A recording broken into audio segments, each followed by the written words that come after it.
You ask Tiger to solve. This deals with linear equations with one unknown. The final result is x equals -11/4. Let's solve it step by step. Group all x terms on the left side of the equation. Subtract 3x from both sides. Group like terms. Simplify the arithmetic. Group like terms. Simplify the arithmetic. Group all constants on the right side of the equation. Subtract 2 from both sides.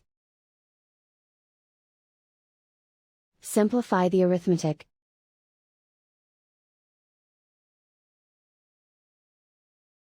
Isolate the x.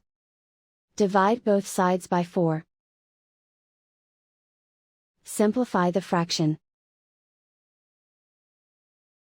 And so the final result is x equals -11/4.